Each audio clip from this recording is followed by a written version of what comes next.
So this is pretty exciting. This is rental car number 100. It's been a long time coming. It's also my first review with my fancy new camera setup. I now have a built-in microphone so I can do some of these shots live. Anyway, this is the 2018 Infiniti QX80 in Hermosa Blue. It's a full-size luxury SUV that retails for almost $80,000. Definitely one of the most expensive rentals I've had in quite some time. Let's jump in because there's quite a bit of fun stuff to talk about. Under the hood, we have a rear-wheel drive, 5.6-liter, 32-valve V8 engine. This thing is enormous. Also has a 7-speed automatic transmission with Nissan's adaptive shift control. It's just a fancy way of saying you get Sportshift capability. So if you want to, you can pop that gear shift over to the left and shift the gears manually. This thing kicks out an impressive 400 horsepower and gets some okay gas mileage. You get 14 miles per gallon in the city and 20 on the highway. Remember, this thing is enormous. Nissan also recommends that you put in premium unleaded gas. I gotta confess, I didn't do that. Maybe I'm a little cheap, but it seemed to run just fine on regular. Towing capacity on this thing is 8,500 pounds, and you can feel every second of it when you're driving. It really does kick out quite a bit of power. But as with everything in life, all that power does come with a price. This thing has a 26-gallon fuel tank on it. Gas by me is $2.80 a gallon, give or take a few cents. That means it's going to cost you $72 to $73 to fill this thing up. That is not cheap, but it might be worth it. Because driving this thing is surprisingly fun. I had quite a bit of fun accelerating onto the highway. I actually did it a couple of times just because it was so enjoyable. This thing is surprisingly fast considering how large it is. But there's a cost to that, and that's handling. When you go around those long bends, the exit ramps you do on the interstate, it just doesn't feel like it's hugging the corner that much. You got to remember, though, this is a pretty tall vehicle, and it's definitely heavy. So I guess it's to be expected. All right, but enough with the specs and the drivability of this vehicle. Where I think this thing shines is on the interior. Remember, you spent 80 grand, so it better be nice. Anyway, let's jump inside so I can show you some of these bells and whistles. Key fob is a nice oval shape, 5 buttons on the front with the Infiniti logo right on the top. You have remote start, lock, unlock, trunk release, and panic right there on the front. On the back, really nothing but plastic. This is a little bit light for my taste. I like my key fobs to be slightly heavier than this, but it is made out of a nice quality plastic and feels pretty good in your hand, and it's comfortable in your pocket, so that's a positive. Since we have a key fob, we also get a push button start. It's a small circular button located to the right of the steering wheel, right on the dash. Just give it a gentle push and the car will start right up. All right, now that we got the car on, we can take a look at the steering wheel setup. Got a number of buttons on the steering wheel. Over here you have the controls, volume rockers, phone buttons, and then your controls to adjust the entertainment features on the touch screen in the center, and also play it around with the digital screen that's located in the gauge cluster. On the right hand side you have your cruise controls, a nice big button to turn things on and off, cancel button, and then a nice switch to adjust the speed. Up top you have a beautiful gauge cluster with 2 nice sized dials accented in blue, and then a relatively small digital display right in the center. Over to the left of the steering wheel you have all your standard buttons down here. You have your window controls, door locks, mirror controls. You have your memory seat buttons up here. Up on the dash you have the controls for the heated steering wheel along with the trunk release. And then it's tough to see, but all the way at the bottom, I actually have it activated right now. All the way at the bottom you have the push pedal parking brake. Up top we have 2 lights to illuminate the cabin. Looks like a fairly simple control to adjust things. Sunglass holder, a mirror with 3 garage door opener programmable buttons, and then an automatic dimmer feature. Also up top there's a small sunroof with a control right here to open it up. Below there we have the center display. Let me see if I can turn it on to a screen that's interesting. The navigation screen. I think you can see this is not like the best screen out there. These are nice colored icons and it's pretty responsive, but there's not a whole lot of fun stuff on here to play with. If you also look down here, I mean my My first reaction when I get to a screen that I don't like is to look for the home button down here, and I don't really see anything. I guess we'll go to apps. It's kind of a nice blue color. If you'll notice, there's nothing on here like Android Auto or Apple CarPlay, at least not preloaded on this vehicle. No, we don't want to access the network because we don't have one. The map feature is fairly nice. I was using it a little bit today, but it's not super responsive. You see, there's kind of a delay from when I touch it from when the map actually reacts. So all in all, this is okay. I had a lot of trouble today connecting my phone via Bluetooth. It kept cutting in and out, which was super annoying.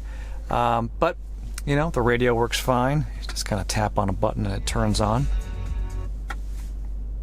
So you do have a nice touchscreen with some dedicated buttons down here to interact with it. Below there you have an analog clock with some additional buttons to interact with the entertainment features. A CD player right down here. Is there anything in there? Okay.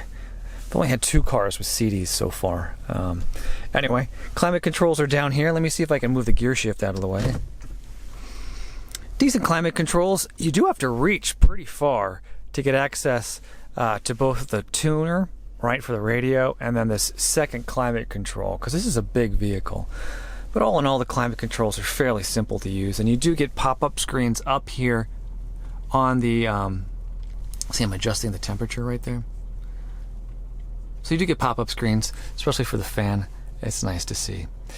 And then the rest of the buttons are fairly easy to push and navigate through. Right. Down below you have your heated seat controls. Those are always great to have, especially during the winter. You have 1 power port down here, although you will need an adapter to interact with that. 2 USB ports, pretty good. Over here you have the gear shift. It's wrapped in a really nice soft leather. Actually feels like it's a really nice size. It feels good in the hand. You do have Sportshift Capability. Nissan calls it something else, but don't worry about it. Essentially, when you're in drive, you can push the gear shift over to the left a little bit, and then you can shift the gears manually as you're driving. Alright, behind the gear shift you have some additional controls. It's a dial to shift between drive modes along with a snow button and a tow mode button, and then your traction control button is right here for you to turn on and off. Behind there's an additional small storage cutout. It's got a nice wood inlay right here. Pops open with a push, and I've been using this for my cell phone. Sits right there in a nice comfortable spot. You'll notice my phone is just a little too big for it, so it does have to set at kind of an angle. Over here, if I can move some of my junk out of the way. Right. Additional storage area, nice wood inlay. Just push it and it pops open nicely. Storage area right here with 2 cup holders. Behind there you do have a center armrest. This is really nice soft leather. Like, there's no doubt this is an expensive car. Anyway, you open it up and you'll see that you have a pretty nice size storage area down there. But, you know, no other bells and whistles down there. And then, since we're talking about storage, over here you do have a glove box.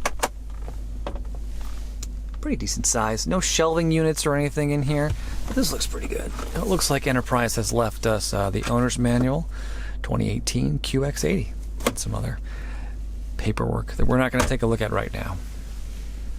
I want to close things out from the front seat by quickly taking a look at the side view mirrors. No blindside detection on this vehicle, although it is available for an additional option. It's going to cost you though. All in all, it's an oversized mirror, so it's a little bit larger than normal, top to bottom, but the normal size from left to right. These work fine, no complaints at all, and they're pretty much exactly the same on the right and left sides of the vehicle. Alright, so before we move on, I got to test out the horn a little bit. Not as beefy as I would have thought it would have been. Let me give it a couple of honks. I kind of feel like all the horns on all the vehicles I've been driving lately sound exactly the same, and that's a little bit disappointing if you ask me. Alright, so that's pretty much everything in the front of the vehicle, at least the stuff that's worth talking about. I've jumped in the back seat. I want to show you around back here. First off, legroom, pretty abundant.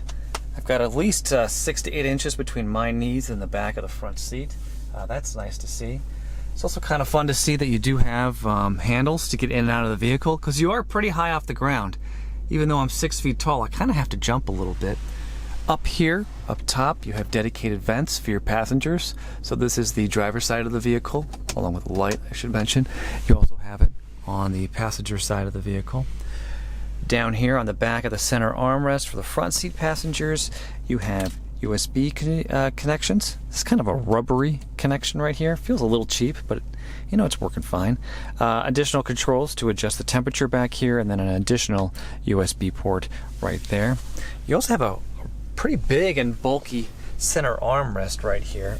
Initially I thought this was a center seat, but it's not. It's just storage. So up here, have a fold-out storage area that's fairly deep. A similar cup holder setting right here for drinks. That's pretty similar to the one that's up there in the front of the vehicle.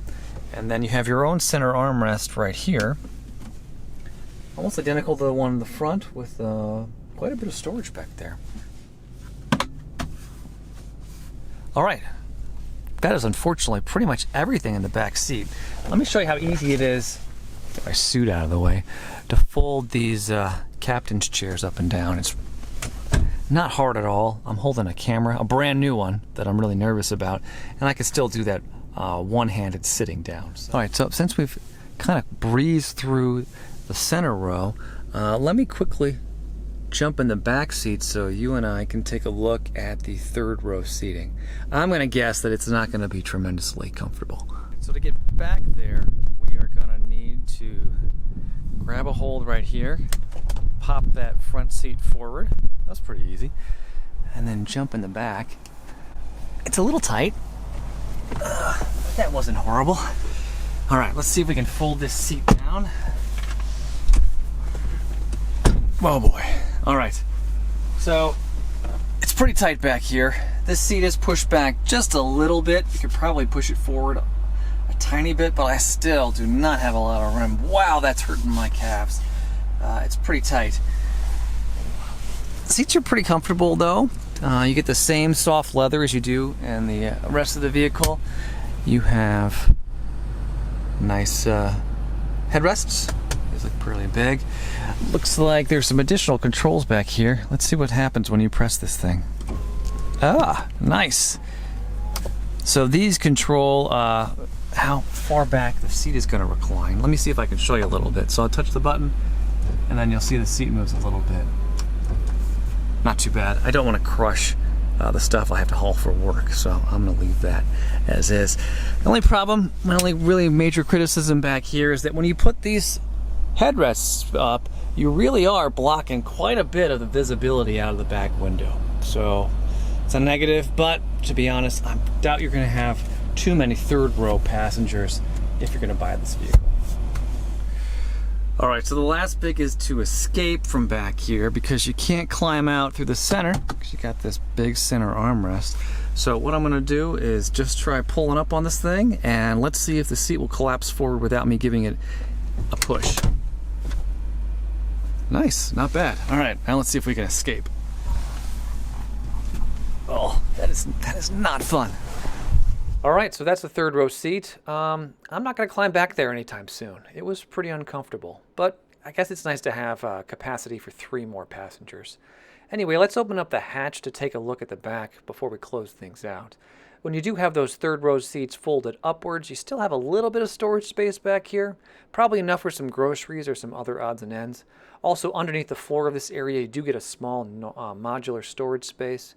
Not a tremendous amount of room down here, but it's nice to have this.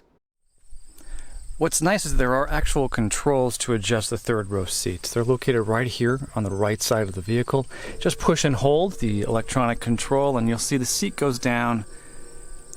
I mean, that's pretty slow, but it does go down. Let's do both at the same time.